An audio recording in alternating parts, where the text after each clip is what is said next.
Friends अस्सलाम वालेकुम।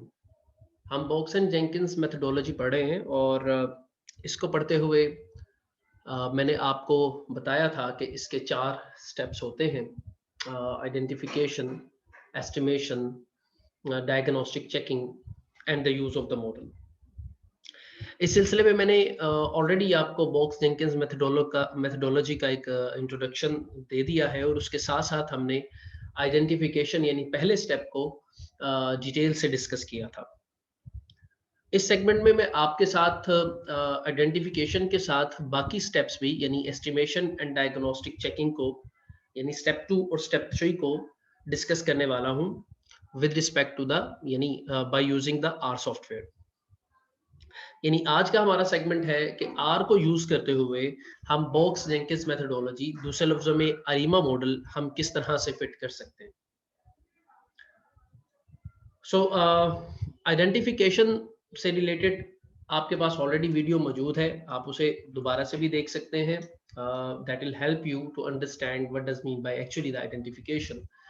लेकिन इसका ब्रीफली अगर मैं बताऊं आपको तो ये था कि हम ये आइडेंटिफिकेशन से मॉडल का जो मॉडल हम फिट करने जा रहे हैं उसका ऑर्डर क्या होगा उसे टेंटेटिवली डिसाइड करते हैं।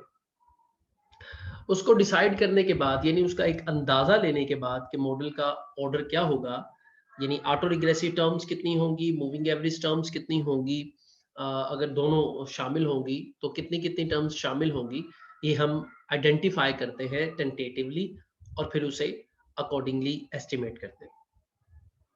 अब यहाँ हम बात करते रहे कि इसे हम टेंटेटिवली आइडेंटिफाई करते हैं। टेंटेटिवली से मुराद है कि एक अंदाजा ले लेते हैं कि यार ये हो सकता है मॉडल, और फिर अगले स्टेप्स पर यानी एस्टिमेशन पर या डायग्नोस्टिक्स पर जाकर ये डिसाइड करते हैं कि एक्चुअली मॉडल का ऑर्डर क्या होना चाहिए था। मुमकिन है कि जो हमने आइडेंटिफाई किया हो वही हमारे मॉडल का ऑर्डर फाइनलाइज हो जाए या उसके अलावा कोई चेंज भी हम ऑर्डर को कर सकते हैं। सो ये चीज एस्टिमेशन करने के बाद डायग्नोस्टिक्स पर जाकर फाइनलाइज हम करते हैं कि ऑर्डर मॉडल का हमने चेंज करना है या नहीं करना, और अगर करना है तो किस अंदाज में करना। सो इसी चीज को आज हम डिस्कस करने वाले हैं with respect to the R software. इसके लिए आप सबसे पहले ये कीजिए कि आप अपने आर सॉफ्टवेयर, जाहिर है अगर आपने इंस्टॉल कर लिया हुआ है तो सबसे पहले आप 2 पैकेज जो है उन्हें इंस्टॉल कर लीजिए। एक आस्टसा के नाम से ASTSA और एक टी सीरीज के नाम से। इन दोनों पैकेजेस को आप अपने सॉफ्टवेयर में सबसे पहले इंस्टॉल कर लीजिए। आपको पता है कि पैकेजेस हमारे पास अवेलेबल होते हैं यहाँ पे। यहाँ से हम जाते हैं इंस्टॉल पैकेजेस पर और आगे से हम पैकेजेस को इंस्टॉल कर लेते हैं। इससे रिलेटेड भी मैंने आपसे वीडियो शेयर की हुई है जिसमें हम एक डिटेल इंट्रोडक्शन डिस्कस कर चुके हैं आर सॉफ्टवेयर के लिहाज से। सो as soon as you will install these packages, then you would be able to proceed. And what would be the benefit of using these packages is actually that you can also, for example, you have the package ASTSA. This package has some sort of the data sets that you can use into the for the purpose of analysis into the R language. और इसी तरह T series में कुछ हमारे पास functions हैं जो time series के functions हैं, उनको हम यूटिलाइज कर सकते हैं, राइट। सो सबसे पहले मैं इसी पैकेजेस से फ़ायदा उठाते हुए एक डाटा को इंसर्ट करता हूँ। ये डाटा जो है GNP यानी क्वार्टरली ग्रोथ रेट का डेटा सेट है US से रिलेटेड। और अगर मैं आपको यहाँ पर इसको बताऊँ तो मैं इससे ये करने जा रहा हूँ कि इस डाटा सेट को प्लॉट करने जा रहा हूँ, राइट।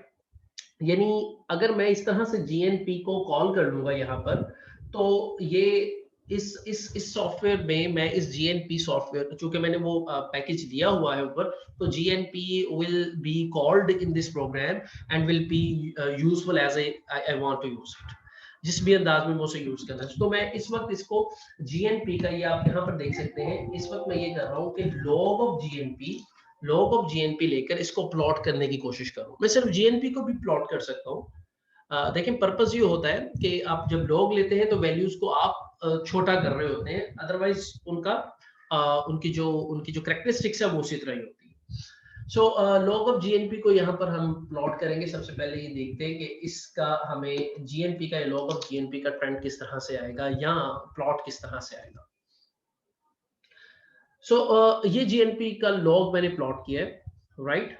तो ये आपके सामने उसका प्लॉट है and from any whenever you are going to start the time series modeling, the very first thing that you do about any of the variable, any of the time series variable is that you have the plot of that time series, that variable.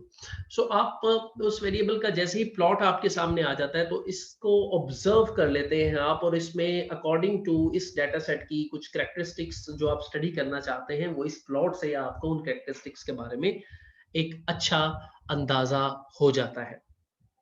तो इस plot को देखते हुए हमें एक ये बहुत ही clear indication मिल रही है कि ये जो टाइम सीरीज है ये स्टेशनरी तो बिल्कुल नहीं है, बल्कि इसमें एक अच्छा खासा ट्रेंड मौजूद है, राइट।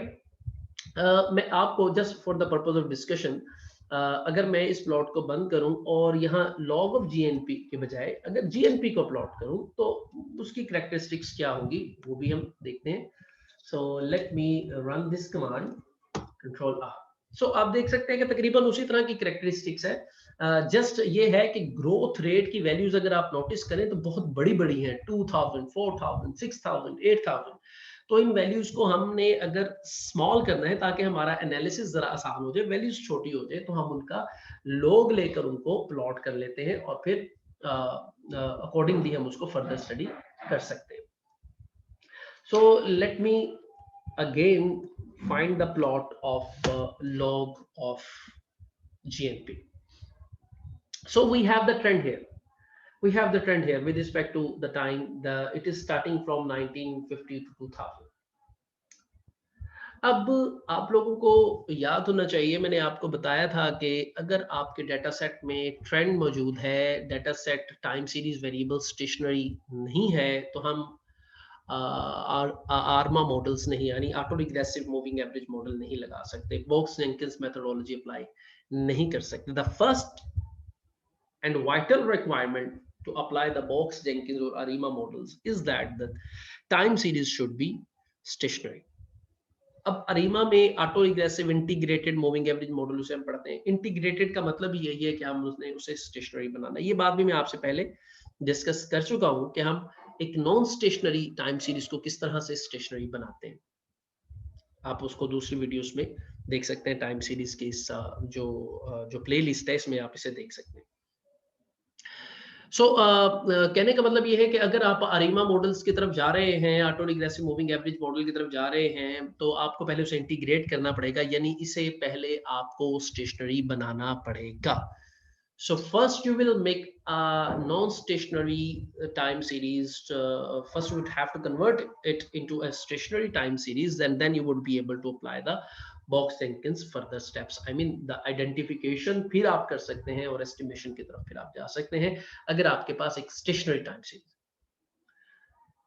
एक बार तो फिर समराइज करते हुए मैं यहाँ ओवरऑल ये कहना चाहता हूँ कि आपको पहला स्टेप अप्लाई करने से पहले, आइडेंटिफिकेशन से पहले आपको स्टेशनरी टाइम सीरीज चाहिए है, और अगर वो नहीं है तो हम उसे स्टेशनरी बना लेते हैं। उसके लिए मैं आपको पहले शेयर कर चुका हूँ, लेकिन यहाँ पर अब आपको आर में बताता हूँ कि हम उसे किस तरह से करेंगे स्टेशनरी। मैं इस ग्राफ को फिलहाल क्लोज कर रहा हूँ। यहाँ पर एक और चीज भी आप कर सकते हैं कि आपका जीएनपी का जो वेरिएबल है, अगर आप चाहें तो जीएनपी अगर आप अपने आउटपुट स्क्रीन पर यहाँ पर जीएनपी लिखकर एंटर करेंगे तो आपको ये डेटा सेट भी आप इसे देख सकते हैं जो आपके पास 1950 से ऑनवर्ड्स अवेलेबल है, क्वार्टरली डेटा सेट है। एनीवेज तो ये डेटा सेट है जी हमारे पास, और ये हमने इसका प्लॉट देखा। अब हम ये करने जा रहे हैं कि हम इसका फर्स्ट डिफरेंस लेने वाले हैं, क्योंकि मैंने आपको पहले बताया था कि हम डिफरेंस्ड सीरीज कर लेते हैं, और डिफरेंस्ड सीरीज करने के बाद हम क्या करते हैं कि उसको चेक करते हैं कि क्या ये जो डिफरेंस्ड सीरीज बनाई है हमने, क्या ये स्टेशनरी हो गई है या नहीं होगी। ये एक ट्रांसफॉर्मेशन है जो आप किसी भी टाइम सीरीज वेरिएबल पर करते हैं, यानी उसका फर्स्ट डिफरेंस ले लेते हैं या सेकंड डिफरेंस ले लेते हैं, और फिर चेक करते चले जाते हैं कि क्या डिफरेंस लेने से वो वेरिएबल स्टेशनरी हुआ है या स्टेशनरी नहीं हुआ. So here we are taking the first difference. First difference of the GNP. Formula क्या है इसका? DIFF, and whatever the variable is, here we are using log of GNP. So first difference of the log of GNP is taken here, and it is stored into the GNP-GR. Okay, so I am gonna to run this command. Control इसको मैंने select किया और run कर दिया.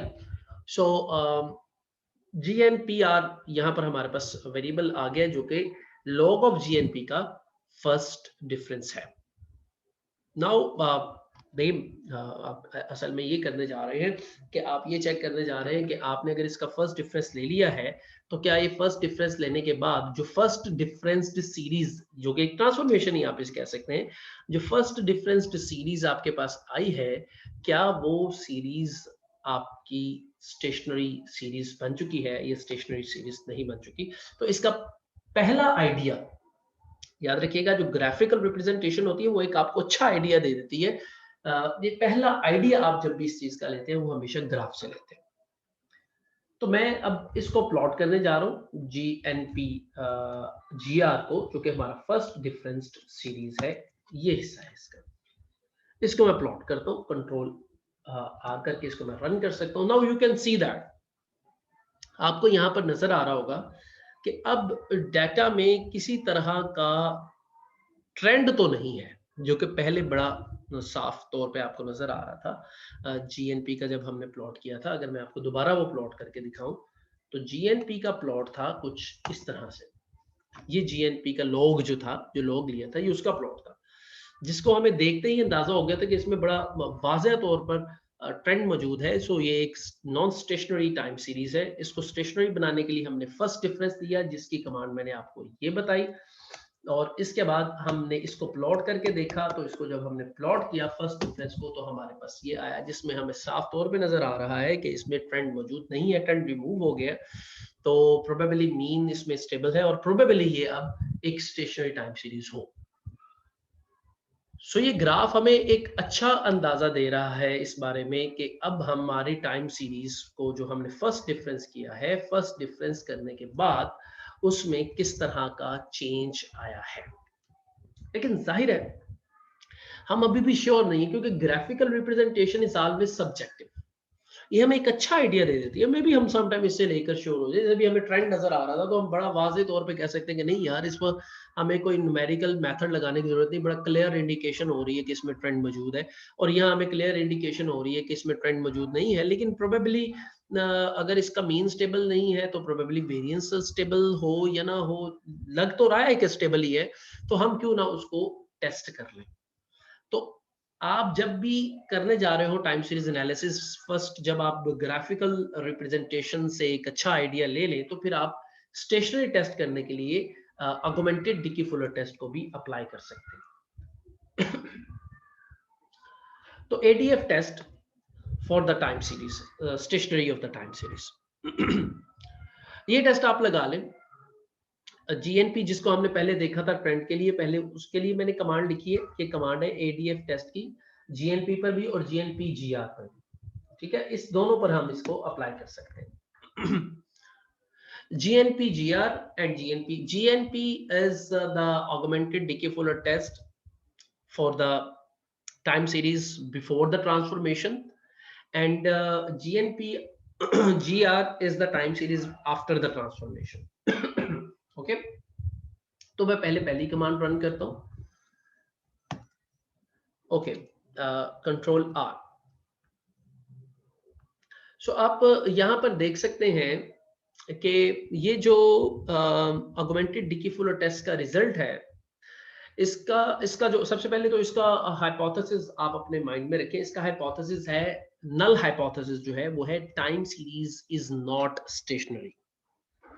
इसका null hypothesis क्या है? Time series is not stationery. ये इसका एच नोड होता है. और यहाँ नीचे से आप देख भी सकते हैं ऑल्टरनेटिव हाइपोथेसिस इज स्टेशनरी, यानी टाइम सीरीज इज स्टेशनरी. ठीक है, यहां से आपको अंदाजा भी हो जाएगा कि एच नोड क्या चीज है. अगर टाइम सीरीज ऑल्टरनेटिव हाइपोथेसिस है कि टाइम सीरीज इज स्टेशनरी, तो नल हाइपोथेसिस जाहिर है यही होगा कि time series is not stationery. तो यहाँ से आपको पता चल जाएगा. कभी आपको मतलब ये है कि भूल भी जाए तो यहाँ से आप अंदाजा ले सकते हैं. सो जब हम इसको आपको अच्छे से पता है कि 5% पे टेस्ट कर रहे होते हैं तो पी वैल्यू को हम 5% यानी 0.05 के साथ कंपेयर कर लेते हैं। अगर हमारी पी वैल्यू 0.05 से कम आ जाती है तो हम नल हाइपोथेसिस को रिजेक्ट कर देते हैं। अब नल हाइपोथेसिस क्या है? नॉट स्टेशनरी, ये नल हाइपोथेसिस है। ये कब रिजेक्ट होगा? जब पी वैल्यू 0.05 से कम होगी। लेकिन यहां तो ये केस नहीं है, चूंकि मैंने जीएनपी को टेस्ट किया है और जीएनपी आपको ग्राफ से भी आपको याद है, अंदाजा हो रहा था आपको कि जीएनपी में ट्रेंड मौजूद था। उसकी पी वैल्यू को भी टेस्ट कर लिए, पी वैल्यू 0.05 से अगर कम होती तो नल हाइपोथेसिस रिजेक्ट होता। लेकिन यहाँ पर नल हाइपोथेसिस रिजेक्ट नहीं हो रहा, और वो क्या है? That is series is not stationary. So augmented Dickey Fuller test भी हमें वही गाइडलाइन दे रहा है जो हमें ग्राफिकल रिप्रेजेंटेशन से अंदाजा हो रहा था कि टाइम सीरीज स्टेशनरी नहीं है। तो फिर हमने ग्राफ से अंदाजा लेकर उसका फर्स्ट डिफरेंस ले लिया था। फर्स्ट डिफरेंस लेकर भी हमने प्लॉट किया था, वो हमें बता रहा था कि स्टेशनरी है, मीन स्टेबल हो गया। तो उसके लिए भी हम इसका ऑगमेंटेड डीके फुलर टेस्ट उस पर भी लगाकर देख लेते। इसको मैंने सिलेक्ट किया और इसको मैंने एग्जीक्यूट किया। ये देखें जीएनपीआर के लिए, तो जीएनपीआर के लिए जो पी वैल्यू आई है दैट इज 0.01, यानी 5% पे तो ये सिग्निफिकेंट है, क्योंकि 5% से ही कम है, दैट इज 0.05 से अगर ये कम है तो ऑगमेंटेड डीके फुलर टेस्ट यानी एडीएफ टेस्ट हमें ये बता रहा है कि हमारी टाइम सीरीज अब जो फर्स्ट डिफरेंस के बाद बनी है ये स्टेशनरी टाइम सीरीज बन चुकी है। सो मैं एक बार तो आपको दोबारा से रिमाइंड करवाता हूं कि मैंने आपको ये बताया था कि बॉक्स जेंकिंस मेथोडोलॉजी में पहला स्टेप है आइडेंटिफिकेशन। आइडेंटिफिकेशन का स्टेप हम उस वक्त लगा सकते हैं जब हमारे पास एक ऐसी टाइम सीरीज मौजूद हो, एक ऐसा टाइम सीरीज वेरिएबल मौजूद हो जो कि स्टेशनरी हो। अगर टाइम सीरीज वेरिएबल स्टेशनरी नहीं है तो हम पहला स्टेप यानी आइडेंटिफिकेशन यानी बॉक्स जेंकिंस मेथोडोलॉजी की तरफ हम नहीं जा सकते। तो अगर बॉक्स जेंकिंस मेथोडोलॉजी की तरफ हमने जाना है तो नॉन स्टेशनरी टाइम सीरीज को पहले स्टेशनरी बनाना पड़ेगा, और उसके लिए हम आमतौर पे डिफरेंस ट्रांसफॉर्मेशन यूज करते हैं जो कि मैंने यहाँ पर यूज की है। And after using that, we got to know that augmented Dickey-Fuller test is suggesting at us that this time series is stationary at the first difference. So now, what can we do? We can move forward with this transformed time series to identify the model, to apply the Box-Jenkins methodology. तो अब हम ये जो GNP-GR ये जो time series हमने difference time series बनाई है, अब हम इसको कंसीडर करेंगे, और इसको कंसीडर करते हुए हम टाइम सीरीज मॉडलिंग यानी बॉक्स जेंकिंस मेथोडोलॉजी अप्लाई करेंगे या अरीमा मॉडल्स हम फाइंड करने की कोशिश करेंगे। तो पहला स्टेप क्या है? पहला स्टेप है again identification. So now we are moving towards the identification. आपको याद हो तो आइडेंटिफिकेशन का स्टेप हम हमेशा करते होते हैं क्रेलोग्राम के थ्रू। मैंने आपको पर इस पर डिस्कस किया हुआ है ना, मैं रिमाइंड करवा देता हूं आपको कि आइडेंटिफाई करना यानी ऑटो रिग्रेसिव टर्म्स कितनी आएंगी, मूविंग एवरेज टर्म्स कितनी आएंगी, ये हम क्रेलोग्राम से डिसाइड करते हैं। और जो क्रेलोग्राम होता है, क्रेलोग्राम ये actually ACF auto correlation function and partial auto correlation function का प्लॉट होता है। पार्शियल ऑटो कोरिलेशन फंक्शन जो है वो हमें ऑटो रिग्रेसिव टर्म्स के बारे में डिसाइड करने के लिए हेल्प करता है, और ACF फंक्शन का क्रेलोग्राम हमें हेल्प करता है मूविंग एवरेज टर्म्स की बारे में डिसाइड। इस पर भी आप टाइम सीरीज के जो पिछले लेक्चर्स मैंने आपको बताए हैं इस सीरीज में मौजूद हैं, इस प्लेलिस्ट में मौजूद हैं, तो आप उसे देख सकते हैं, उस पर डिटेल डिस्कशन मौजूद है। सो आर में करते हुए आप क्रेलोग्राम को कैसे फाइंड आउट कर सकते हैं? बहुत सिंपल कमांड है। अगर आपने ACF देखना है तो ये कमांड है ACF की, ACF GNP GR, जाहिर है स्टेशनरी टाइम सीरीज जो मैंने ट्रांसफॉर्म करके बनाई है उसको ले रहा हूँ। 24 का मतलब है कि मुझे 24 लैग्स तक ऑटो कोरिलेशंस चाहिए। 24 लैग्स यानी lag 1, lag 2, lag 1, lag 3, lag 1, lag 4, lag 1, lag 5, lag 1, lag 6, lag 1, lag 7 के दरमियान कोरिलेशन, लैग 1, लैग 8 के दरमियान, up to so on lag 1, lag 24 के दरमियान ऑटो कोरिलेशन फंक्शन जो कोरिलेशन है वो फाइंड करके उसका प्लॉट करेगा। और इसी तरह इससे नीचे जो आप देख रहे हैं ये पार्शियल ऑटो कोरिलेशन के मुतालिक है, उसी तरह से पार्शियल ऑटो कोरिलेशन में वो फाइंड आउट करेंगे। यहाँ पर एक बार मैं फिर आपको ब्रीफ करता चलूं कि ऑटो कोरिलेशन फंक्शन और पार्शियल ऑटो कोरिलेशन फंक्शन या ऑटो कोरिलेशंस में और पार्शियल ऑटो कोरिलेशंस में वही डिफरेंस होता है जो डिफरेंस होता है कोरिलेशन में और पार्शियल कोरिलेशन के दरमियान। यानी ऑटो कोरिलेशन फंक्शन जब आप फाइंड कर रहे हैं, सपोज लैग 1 और लैग 3 के दरमियान ऑटो कोरिलेशन फंक्शन आप अगर फाइंड कर रहे हैं लैग 1 और लैग 3 के दरमियान, तो इसमें इफेक्ट मौजूद होगा लैग 2 का। अगर आप ऑटो कोरिलेशन फाइंड कर रहे हैं लैग 1 और लैग 4 के दरमियान, तो बीच में जो दो लैग हैं 2 एंड 3, इनमें इसका इफेक्ट मौजूद हो सकता है। अगर आप ऑटो कोरिलेशन फाइंड कर रहे हैं लैग 1 और लैग 5 के दरमियान, तो बीच में जो लैग है यानी 2, 3, 4, इसमें इसका इफेक्ट मौजूद हो सकता है। लेकिन पार्शियल ऑटो कोरिलेशन जब आप फाइंड करते हैं, पार्शियल ऑटो कोरिलेशन लैग 1 और लैग 3 के दरमियान, तो इसमें आप लैग 2 के इफेक्ट को कांस्टेंट कर रहे होते हैं। अगर लैग 1 और लैग 4 के दरमियान निकाल रहे हैं, तो आप बीच में जो लैग हैं उनके इफेक्ट को कांस्टेंट कर रहे होते हैं। So this is the difference between the auto correlations and partial auto correlations. So आप इसका प्लॉट चेक करते हैं। पहले हम ऑटो कोरिलेशन फंक्शन का ACF का प्लॉट चेक करते हैं। तो इसको मैं रन करता हूं, इस कमांड को control R। wait a second, let me arrange this. So ये ग्राफ हमारे पास आ गया है ऑटो कोरिलेशन फंक्शन ACF का। ये हमारे पास ग्राफ है। ACF को आप देख रहे हैं कि ये डिक्रीज हो रहा है, राइट, ये डिक्रीज हो रहा है। और इसके जो पहला याद रखें ये हमेशा 1 पे होगा, और उसके बाद दूसरा लैग 0 पर, तो ये 1 पे है, और फर्स्ट लैग ये बाहर है और सेकंड लैग ये भी बाहर है। ठीक है, यानी ACF हमें आमतौर पे सजेस्ट करता है ना मूविंग एवरेज टर्म्स को, तो ये बहरहाल मूविंग एवरेज टर्म्स को डिसाइड कर रहा है सजेस्ट कि भाई ऑर्डर 2 की होनी चाहिए मूविंग एवरेज टर्म्स। ACF के बारे में हमने पढ़ा हुआ है कि अगर ये इस तरह से डिके कर रहा हो, कम हो रहा हो, तो ये auto regressive model of order 1 भी सजेस्ट कर रहा होता है। लेकिन बहरहाल ये auto regressive model of order 1 भी हो सकता है और moving average model of order 2 भी, यानी दो लैग्स चुके बाहर है, तो मूविंग एवरेज ऑफ ऑर्डर 2 भी हो सकता है। सो ACF से हमें आमतौर पे मूविंग एवरेज टर्म्स के ऑर्डर का अंदाजा होता है। अच्छा, अब मैं PACF को प्लॉट करता हूँ, कंट्रोल R। इसमें आप पहली वैल्यू तो बाहर जा रही है, लेकिन उसके बाद कोई भी ये थर्ड लैग, ये थर्ड तो नहीं है, खैर बहरहाल ये जो कुछ वैल्यूज आगे चलकर ये लैग वैल्यू एक सिग्निफिकेंट यहाँ पर नजर आ रही है। 1, 2, 3, 4, 5, 6, 7, 8, 9, 10, 11th वैल्यू सिग्निफिकेंट, जो कि it's quiet for 11th order.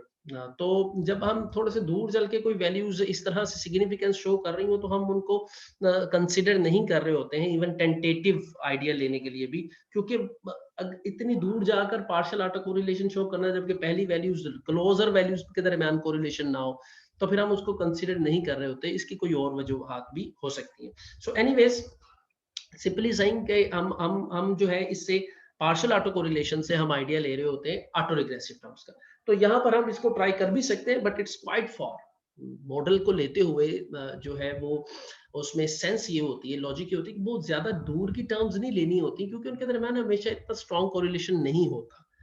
ठीक है, तो ओके, अब हम इसको मैं इकट्ठा भी प्लॉट करता हूँ ताकि हम इसको इकट्ठा देख सके। अगर हमने इसे इकट्ठा एक ग्राफ पर प्लॉट करना हो, तो ये कमांड होती है MF रोज की C12, जिस तरह हम इसको देखना चाहते हैं, कंट्रोल R। तो ये ग्राफ हमारे पास आ गया है इसका ACF का एंड PACF का। इसको मैंने मैक्सिमाइज किया है। ACF अगेन, ACF में आप देख सकते हैं पहली दो टर्म्स बाहर है, 0 लैग पर नहीं देखते, 1 लैग पर ये है और 2 लैग पर ये है। इसी तरह यहाँ पर हमें कोई भी सिग्निफिकेंट वैल्यू नहीं मिल रही। सो ओवरऑल हम ये आइडिया ले रहे हैं कि moving average model of order 2 ये ट्राई किया जा सकता है। और अगर एक जो दूसरी बात भी हमने पढ़ी हुई है कि अगर ACF में इस तरह से एकदम से डिके हो, तो moving auto regressive model order 1 भी हो सकता है। हम इन दोनों को भी ट्राई करेंगे, फिर एक मिक्सचर भी ट्राई कर लेंगे। ऑटो रिग्रेसिव के फर्स्ट ऑर्डर ले लेंगे, मूविंग एवरेज की दो टर्म्स ले लेंगे और देखेंगे कि किस तरह से मॉडल हमें गाइड करता है। तो इसको हम किस तरह से कर सकते हैं। सो अब हम फर्दर अगले स्टेप पर जा रहे हैं और आइडेंटिफाई करने के बाद, और अगला स्टेप ये है कि हमने मॉडल को एस्टिमेट करना है।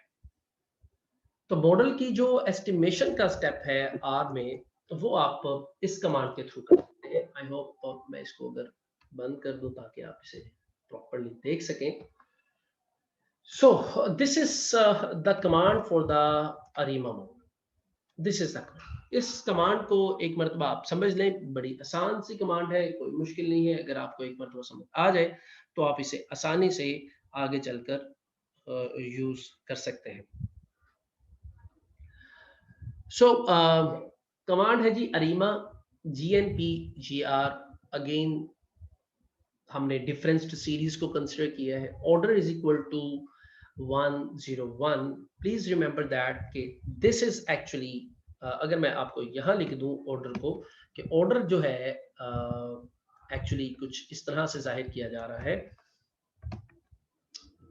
कि आप ये अलीमा मॉडल है, लेकिन इसका जो ऑर्डर है, order that is actually like this, P, D and Q।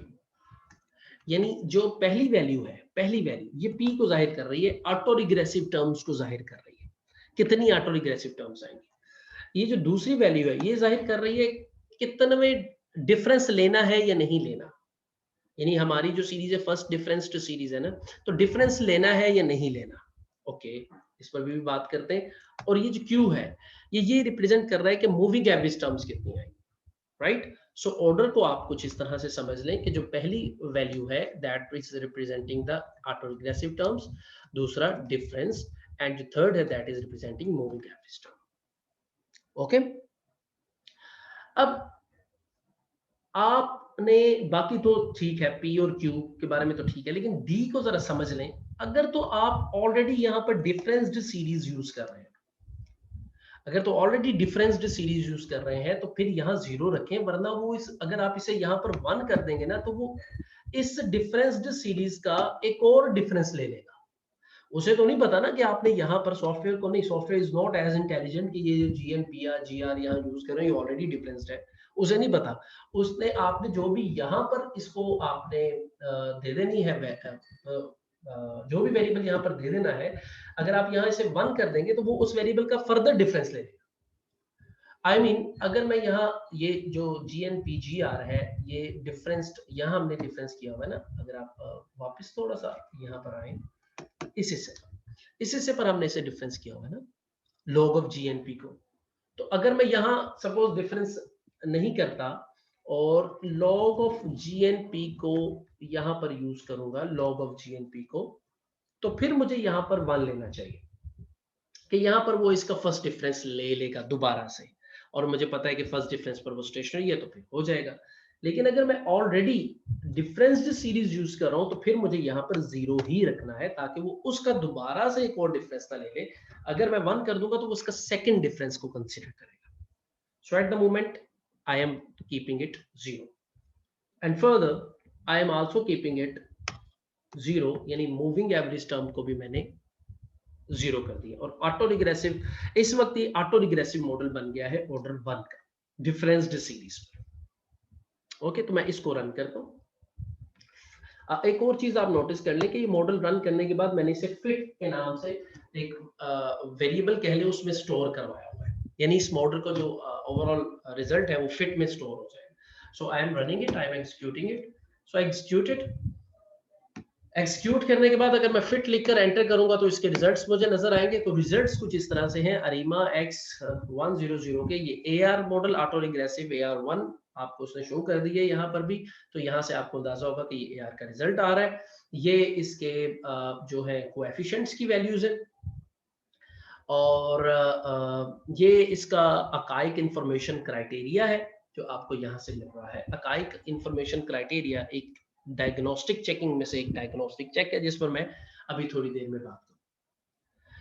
उससे पहले मैं आपको ये बता दूं कि ये जो आपके पास रिजल्ट्स आए हैं, इन कोएफिशिएंट्स के अंदर ये जो रिजल्ट्स आपके पास आ रहे हैं, इन रिजल्ट्स की मदद से आप इसको लिख सकते हैं।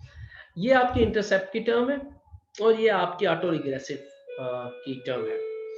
आपको अगर मॉडल याद हो तो मॉडल कुछ आप जो लिखते हैं वो कुछ इस तरह से लिखते हैं, Y T, auto regressive model लिख रहा हूँ ऑर्डर 1 का, इज इक्वल टू अल्फा कह देता हूँ मैं इसे, अल्फा प्लस, राइट, यहाँ मैं जरा सिंबल्स नहीं यूज कर सकता, आर में लिख रहा हूँ तो सिंबल्स यूज करने में जरा रिस्ट्रिक्टेड हूँ, तो इसलिए मैं उसे अल्फा कह रहा हूँ।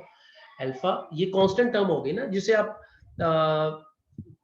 याद हो तो आप इसे थीटा कहा करते थे, वहां पर थीटा से रिप्रेजेंट करते थे, तो मैं इसे थीटा लिख देता हूँ, थीटा प्लस, इसे हम थीटा 1 कहते थे, उसके बाद थीटा 1, और इसके साथ जो टर्म मल्टीप्लाई होती थी वो होता था y, यानी पहला lag Y T minus 1, first lag of the series, right, ये वाई टी माइनस 1, इसे ब्रैकेट में कर देता हूँ ताकि कोई कंफ्यूजन ना रहे। So this is the order 1 model of order 1, yt is equal to theta, general form लिखी हुई है ये, plus theta 1 into Y T minus 1 in first lag उसका, राइट। अब ये ऑर्डर 1 हो गया, लेकिन यहाँ पर एक और चीज भी है, और वो ये है कि ये आपने फर्स्ट डिफरेंस लिया हुआ है, first difference, so this is not actually yt but this is diff, first difference of yt। तो इसे आप इस तरह रिप्रेजेंटेशन सिर्फ दे रहा हूं मैं इसे, डी वाई टी, इसे मैं कहता हूँ डी वाई टी, और ये भी actually D Y T minus 1 है, ताकि जरा क्लियर हो जाए कि फर्स्ट डिफरेंस सीरीज के रिजल्ट्स आ गए। ये भी आपको सिर्फ लिखने का तरीका बताओ। अब आपके जो रिजल्ट्स आए हैं, इनमें जो 0.0083 है, ये थीटा का रिजल्ट है, राइट, ये यहाँ आप थीटा की जगह इसे प्लेस कर सकते हैं, और 0.3467 ये थीटा 1 का रिजल्ट है, जिसे हम यहाँ पर लिख सकते हैं। फिर इस डिफरेंस्ड सीरीज को हम वापस कन्वर्ट करते हैं ओरिजिनल सीरीज में, और फिर आगे हम इसको फोरकास्टिंग के लिए यूज करते हैं, लेकिन फिल वक्त आप इसे यहीं तक रखें, इसे डिफरेंस्ड सीरीज तक ही रखें। आप डिफरेंस्ड सीरीज को आप ओपन करके, यानी डिफरेंस का जो फॉर्मूला है वो लगाकर इसे ओरिजिनल में कन्वर्ट कर सकते हैं। इसको अगर यूज करेंगे, इस मॉडल को एज इट इज यूज करेंगे, तो ये डिफरेंस को ही फोरकास्ट करेगा, फर्स्ट डिफरेंस को, but you are not interested in the first difference, आप तो ओरिजिनल वेरिएबल को फोरकास्ट करना चाहते हैं ना, तो फिर हम मॉडल को कन्वर्ट कर लेते हैं ओरिजिनल वेरिएबल। एनीवेज, तो यहां तक आप जब फर्स्ट डिफरेंस पर कर रहे हैं, तो फर्स्ट डिफरेंस पर आप इसे इस तरह से लिखेंगे, अगर सेकंड डिफरेंस होगा तो उसी तरह सेकंड डिफरेंस, चले हम उसे डी से अगर कभी हो तो उसे डी से कह देंगे, या आमतौर पे फर्स्ट या सेकंड डिफरेंस पर जाकर सीरीज स्टेशनरी हो ही जाती है मोस्टली। सो स्टूडेंट्स, यहां तक ये मॉडल की एस्टिमेशन होगी, उसको लिखने का तरीका हो गया, लेकिन अभी भी हमें मॉडल फिट करने के बाद ये नहीं पता कि जिस ऑर्डर का हमने भी मॉडल फिट किया है, ये हमारे लिए बेस्ट मॉडल है या बेस्ट मॉडल नहीं है।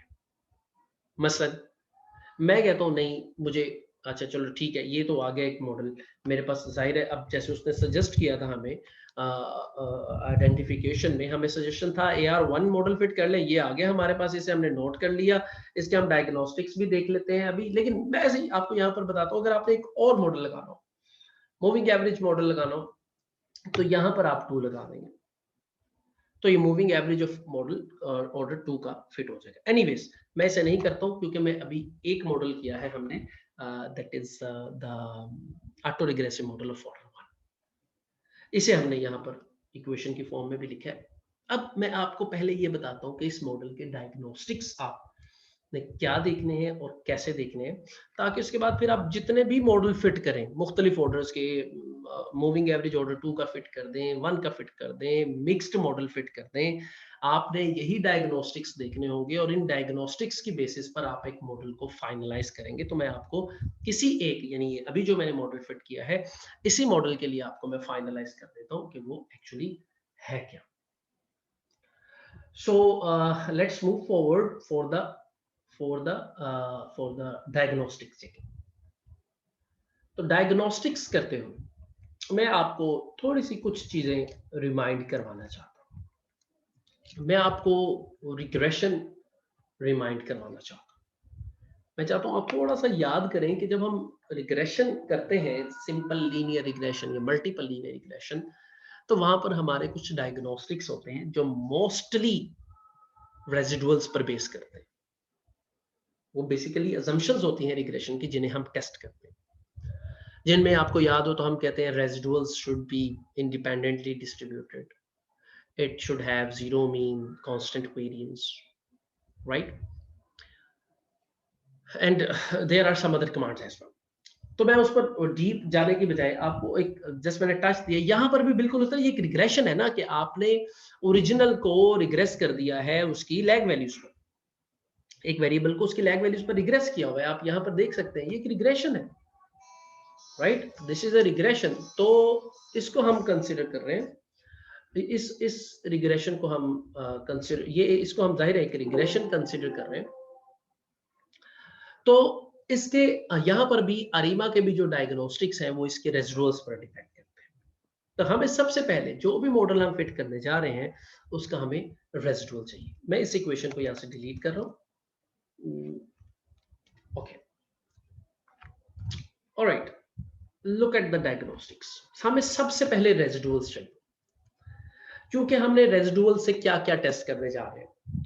याद रखें, हम सबसे पहले चेक करेंगे residuals should B normally distributed, ये रिग्रेशन की भी रिक्वायरमेंट होती है, यहाँ पे रिक्वायरमेंट है, residuals should B normally distributed. फिर residuals should be independently distributed, वहां पर भी इस तरह की होती है, यहाँ पर भी है, यानी रेजिडुअल्स के जो आपस में कोरिलेशंस हैं, एसीएफ, ऑटो कोरिलेशन ग्राफ बना लेंगे, एसीएफ जो है वो सिग्निफिकेंट नहीं होनी चाहिए, ठीक है। और उसके साथ साथ हम अकाइक इंफॉर्मेशन क्राइटेरिया जो यहाँ पर है इसको यूज करेंगे। इसका क्या यूज होगा ये भी मैं आपको इन डायग्नोस्टिक्स को चेक करने के बाद लास्ट पे बता दूं। सो ये हम कुछ वैल्यूएशन करेंगे इस मॉडल की। सबसे पहले जो कि मैंने फिट में इसको स्टोर करवाया था, फिट में स्टोर करवाया था, तो मैंने लिखा फिट, आगे ये डॉलर साइन है, डॉलर साइन, तो अब आगे लिखा रेजिडुअल्स। अगर ये आप कमांड लिखेंगे, यानी जिसमें भी आपने उसे स्टोर करवाया है वो डॉलर साइन और रेजिडुअल्स, तो उसके रेजिडुअल, उस फिटेड मॉडल के रेजिडुअल्स आ जाएंगे। यानी अगर मैंने इसे कहा होता फिट 1, तो मुझे यहाँ फिट 1 लिखना होता, यानी जो नाम दिया हुआ है उस नाम को यहाँ यूज करें। ये RES में इसके रेजिडुअल्स स्टोर हो गए। अगर मैं इसको एग्जीक्यूट करूं, ये मैं इसे एग्जीक्यूट कर रहा हूं, तो ये इसके इसमें रेजिडुअल स्टोर हो गए RES में। अब हम फर्दर ACF रेजिडुअल का बनाने जा रहे हैं। तो ACF का क्या मकसद है, आपको अभी भी मैं थोड़ी देर पहले इसी वीडियो में बता चुका हूं कि ACF ऑटो कोरिलेशन होते हैं डिफरेंट लैग्स के, लैग 1 का लैग 2 के दरमियान, लैग 1 का लैग 3 के दरमियान, लैग 1 लैग 4 के दरमियान। तो डिफरेंट लैग्स के दरमियान जो कोरिलेशंस हैं इसको एक्सप्लेन करते हैं। तो रेजिडुअल्स के लिए हम ये बनाने जा रहे हैं, उसी तरह का ग्राफ हमारे पास आना चाहिए ACF का, रेजिडुअल्स का। कंट्रोल R, इसे मैंने एग्जीक्यूट किया, तो आप देख रहे हैं कि ये हमारे पास रेजिडुअल्स का प्लॉट है। इस रेजिडुअल के प्लॉट में पहला तो लैग 0 को कभी कंसिडर नहीं करना, क्योंकि लैग 0 का मतलब होता है कि उसी वेरिएबल की उसी के साथ कोरिलेशन, तो इसको तो नहीं हम कंसिडर कर रहे हैं ना। लैग 1 की लैग 1 के साथ लेंगे तो जाहिर है 1 ही आएगी। तो उसके बाद देखना है, ये लैग 1 है, ये वाला लैग 1 पर, यानी लैग 1 की जो पहला लैग है उसकी अगले लैग के साथ, lag without lag to the first lag, ये कोरिलेशन है इनसिग्निफिकेंट। ये भी लैग 1 की लैग 2 के साथ इनसिग्निफिकेंट, लैग नॉट की लैग 3 के साथ इनसिग्निफिकेंट, सारी तकरीबन इनसिग्निफिकेंट। ये लाइन थोड़ी सी टच कर रही है लेकिन ये भी इनसिग्निफिकेंट ही है। सो this is showing that the model is okay. ये डायग्नोस्टिक ये बता रहा है कि मॉडल में जो रेजिडुअल्स हैं वो उनके दरमियान कोरिलेशन जो है that is not significant, so there is not issue, there is no issue at all. So ये एक assumption that residuals should be independently distributed is okay. There is no dependence or the autocorrelation between the residuals. इसके बाद जो हम एक और assumption test कर रहे हैं वो ये है कि residuals should be normally distributed. Residuals normally distributed होने चाहिए।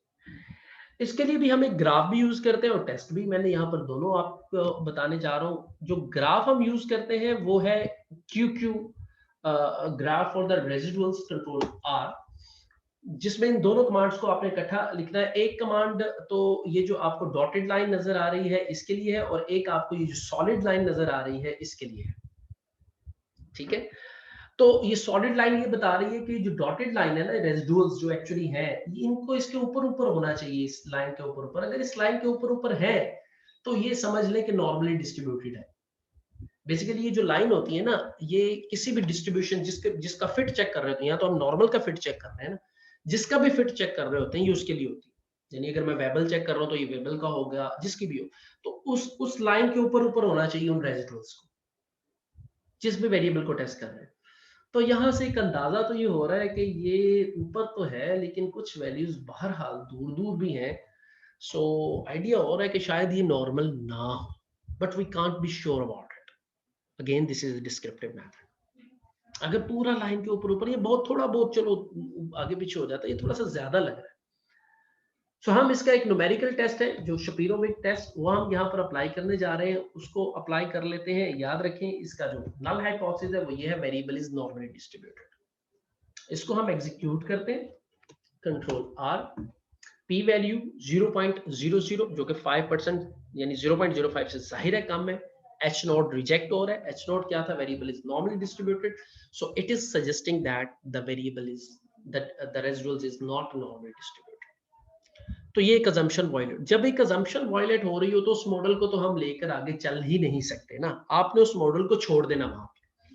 अगर रेजिडुअल्स की नॉर्मेलिटी अप्रूव नहीं हुई, ऑटो कोरिलेशन अप्रूव नहीं हुई, तो आपने उस मॉडल को आगे कंसीडर नहीं करना। ठीक है जी, ये हो गए इसके डायग्नोस्टिक्स। अब आपको मैं इस सेगमेंट की आखिरी बात बताने जा रहा हूं जो कि डायग्नोस्टिक्स से रिलेटेड है, तो फिर हमारा डायग्नोस्टिक्स वाला सेक्शन कंप्लीट हो जाएगा। वो बात ये है कि अगर यहां से ये ऑटो कोरिलेशन भी ओके आ जाए, नॉर्मेलिटी भी ओके आ जाए, और अब आपके पास 2-3 ऐसे मॉडल आ जाए जिनसे ये रेजिडुअल्स के जो डायग्नोस्टिक्स हैं ये ओके आ रहे हैं, तो फिर बात आ जाएगी AIC पर, अकाइक इंफॉर्मेशन क्राइटेरिया पर। इस पर मैं यहाँ आपको बता दूं कि अगर आपके पास दो मॉडल्स हो, दो डिफरेंट, जैसे यहाँ पर हमारे पास AR1 है और मूविंग एवरेज ऑफ ऑर्डर 2 है, हम दोनों फिट करते हैं। दोनों, पहली शर्त ये है, मैं फिर बता दूं, पहली शर्त ये है कि उन्होंने ये फुलफिल कर दिया, दोनों मॉडल्स ने, दोनों मॉडल्स में ऑटो कोरिलेशंस भी ओके आ गई, नॉर्मेलिटी भी ओके आ गई, फिर ही हम अकाइक पर जाएंगे। अगर किसी ने यहाँ पर ही वॉयलेट कर दिया तो फिर हम उस मॉडल को कंसीडर ही नहीं करेंगे। ठीक है ना? तो अगर यहाँ से मॉडल दो आ गए, दोनों ओके, तो फिर हम किस मॉडल को लें, कौन सा ज्यादा बेहतर है? फिर आपने देखना है अकाइक इंफॉर्मेशन क्राइटेरिया। जिस मॉडल का अकाइक इंफॉर्मेशन क्राइटेरिया, इसकी वैल्यू जिसकी कम होगी, जिसकी वैल्यू छोटी होगी अकाइक इंफॉर्मेशन क्राइटेरिया के मुताबिक, आप उस मॉडल को फाइनली कंसीडर कर लेंगे। लेकिन फर्स्ट ये है कि वो यहां से पास होना चाहिए डायग्नोस्टिक्स, फिर आप अकाइक इंफॉर्मेशन क्राइटेरिया की बेस पर उस मॉडल को सिलेक्ट कर लेंगे। तो स्टूडेंट्स, अब आप इससे रिलेटेड कोई डेटा सेट नेट पर, पाकिस्तान ब्यूरो ऑफ स्टैटिस्टिक्स की वेबसाइट है, आप वहां पर जाएं, lot of data set, time series data sets are available, उनको लें वहां से, उनको यूज करें, और यूज करके आप इन सारी चीजों की एक मरतबा प्रैक्टिस कर लें, and then you can discuss with me. Thank you.